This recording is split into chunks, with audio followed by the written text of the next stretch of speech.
Ambassador Tripathi, हमने देखा है कि G7 को लेकर काफ़ी ज़्यादा एक्साइटमेंट है। ज़ेलेंस्की रशिया यूक्रेन वॉर एक प्राइम फोकस रहेगा।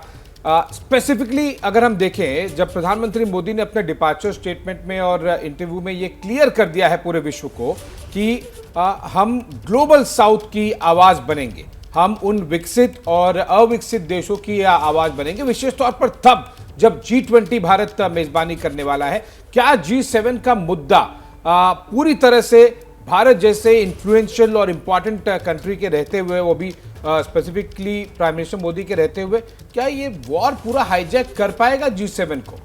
नहीं, मेरे ख्याल से नहीं, क्योंकि अब वॉर इम्पॉर्टेंट होगा जी। लेकिन वॉर से भी ज़्यादा महत्वपूर्ण कई चीज़ें हैं जो डिस्कस की जाएंगी। पहला है टेररिज्म, ओके, और दूसरा है इकोनॉमिक रिकवरी, जिससे सब G7 के सारे देश जिससे प्रभावित हैं, इकोनॉमिक रिकवरी। और तीसरा जो मुद्दा होगा वो SDGs होगा, यूनाइटेड नेशंस की SDGs जो गोल्स हैं वो होंगे, उनके तहत कैसे विकास और किस तरह से आप सप्लाई चेन की बात करें, किस तरह से वाटर की बात करें, क्योंकि पानी बहुत बड़ा मुद्दा होने वाला है मेरे ख्याल से, क्योंकि सिर्फ हमारे यहाँ नहीं बल्कि दूसरी जगहों में भी, G7 के देशों में भी यह अब माना जाने लगा है धीरे धीरे कि इस सदी में पानी की समस्या सबसे बड़ी समस्या होगी। और कई लोग तो कहते हैं कि अगला वर्ल्ड वॉर वाटर पे होगा, वाटर वॉर होगा। तो इसलिए थोड़ा सा मेरे ख्याल से और भी चीज़ें रहेंगी। और हाँ, ये परमाणु निरस्त्रीकरण मेरे ख्याल से उस पर उतनी बात नहीं हो पाएगी, क्योंकि सब दोनों पक्ष अपने अपने उसको लिए CTBT हो या NPT हो, उसमें इस बात पे सहमति नहीं बननी है कि ये बनी है अभी तक। एक टाइम बाउंड प्रोग्राम होगा न्यूक्लियर वॉरफेयर को न्यूक्लियर वॉरहेड्स को ख़त्म करने के लिए, डिसएक्टिवेट करने के लिए। वो अमेरिका, चीन, ब्रिटेन, फ्रांस ये इस पर एग्री नहीं कर पाएंगे। मल्टीपल बिल्कुल वर्किंग सेशंस हैं G7 के, और उसमें प्रधानमंत्री मोदी हिस्सा लेंगे और उनको स्पेसिफिकली टॉपिक वाइज डिवाइड किया गया है। ग्रुप कैप्टन देवनाथ, क्वाड एक हम देख रहे हैं कि क्वाड भी है प्राइम मिनिस्टर मोदी के लिए प्राइमरी एजेंडा। G7 के सारे मेंबर्स तो ऑब्वियसली क्वाड के मेंबर नहीं हैं।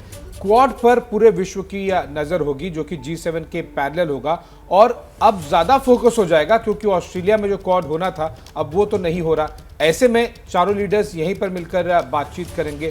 क्वाड कितना डोमिनेटिंग फैक्टर होगा G7 पर? क्वाड G7 का बहुत महत्वपूर्ण हिस्सा रहेगा, क्योंकि सारे लीडरान वहाँ पर हैं। मोदी जी हैं, जो बाइडन हैं, जापान के प्राइम मिनिस्टर वहीं पर हैं, ऑस्ट्रेलिया के प्राइम मिनिस्टर वहीं पर हैं। क्वाड में एक और ख़ास बात यह है कि क्वाड अब दुनिया के पटल पर खास तौर से साउथ ईस्ट एशिया में एक उभरता हुआ सितारा है। दुनिया को मालूम है कि जो पावर प्ले है या जो पावर इंटरेक्शन है इन चारों देशों के बीच में, वो तय करेगा कि भविष्य में साउथ ईस्ट एशिया में भारत का क्या रोल रहेगा। ऑस्ट्रेलिया चाहता है कि ऑस्ट्रेलिया और भारत मिलकर चीन के मैं प्रतिद्वंदी नहीं कहूँगा, लेकिन चीन को हम एक अच्छा कंपटीटर मानते हैं। शायद ऑस्ट्रेलिया चाहेगा कि भारत और ऑस्ट्रेलिया मिलकर प्रशांत महासागर का जो दक्षिणी भाग है या पैसिफिक रिम है, वहाँ पर भारत और ऑस्ट्रेलिया क्वाड के तहत अच्छा काम करें, ताकि वहाँ जो छोटे छोटे 13-14 छोटे छोटे देश हैं वहाँ पर प्रशांत महासागर के दक्षिणी भाग में, वो सब चीन की तरफ टकटकी लगाते हैं कि हमें कुछ पैसा दे दो, हमें कुछ इनपुट दे दो, हमारे साथ ट्रेड कर लो। लेकिन भारत और ऑस्ट्रेलिया इन छोटे छोटे 13-14 देशों के साथ जो छोटे छोटे आइलैंड टेरिटरी हैं, उनको बहुत अच्छी तरह से आगे बढ़ा सकता है। भारत का डायस्पोरा वहाँ पर सेटल्ड है, सैकड़ों साल से, 200 साल से, 100 साल से भारत के लोग वहाँ पर सेटल्ड हैं छोटे छोटे आइलैंड्स पर। उनका सम्मान है, उनका आदर है। तो शायद क्वाड में मिलिट्री एजेंडा तो बाद में 5-10 साल के बाद उभर कर आएगा, लेकिन फिलहाल क्वाड देशों की जो मजबूती है इस चीज़ से झलकती है कि जापान का बहुत ज़्यादा इंटरेस्ट है। जापान चाहता है कि उसका जापान से लेके इंडिया का जो एक्सेस है, ट्रेड रूट है, उसकी सिक्योरिटी को इंडिया बनाए रखे। इसमें हम उनको मदद करेंगे। जी, और यही चीज़ फिपिक 3 ग्लोबल समिट को लेकर भी प्रधानमंत्री मोदी, जो कि इनके 4 दिन के 3 अलग अलग देशों के दौरे हैं, उसमें फिपिक भी forum for Indian Pacific island cooperation third global summit पर प्रधानमंत्री मोदी का उन्हीं आइलैंड्स पर फोकस होगा। प्रणय, एक क्विक रिएक्शन आपसे जानना चाहूंगा। एक सरप्राइजिंगली इस पूरे स्केड्यूल में हमें जो बाइडेन के साथ में कोई एक द्विपक्षीय वार्ता नहीं दिखाई दे रही है। क्या ये प्योरली हम एक्सपेक्ट करें कि क्वाड की मीटिंग के ठीक पहले या फिर बाद में प्रधानमंत्री मोदी और बाइडेन के बीच में एक पुल असाइड होगा, एक चर्चा हो जाएगी, या फिर अगले महीने व्हाइट हाउस में तो मिलना ही है डिनर पर?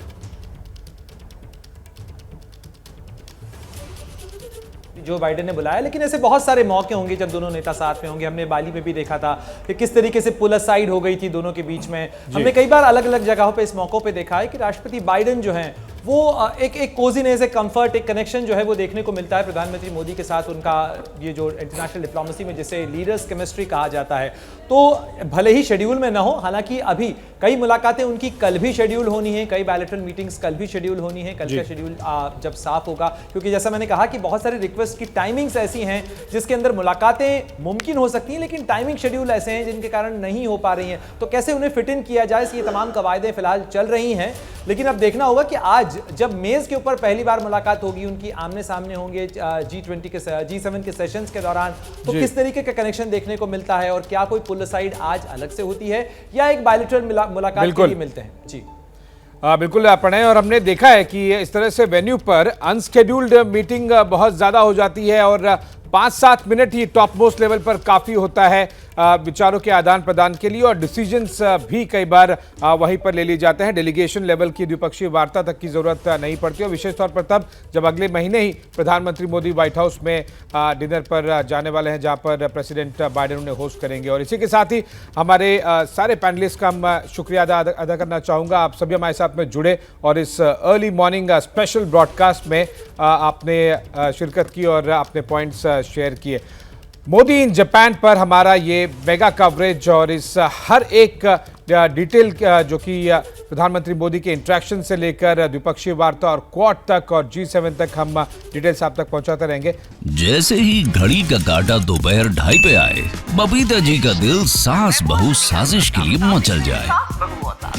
और ये है इनकी बहू, पूरे दिन ऑफिस की टेंशन हो जाए गॉन जब ये करें अपना फेवरेट शो फ्री टाइम पे ऑन। इनकी तरह आप भी देखिए अपना फेवरेट शो अपने टाइम पर और डाउनलोड कीजिए ABP लाइव ऐप अपने स्मार्ट टीवी पर।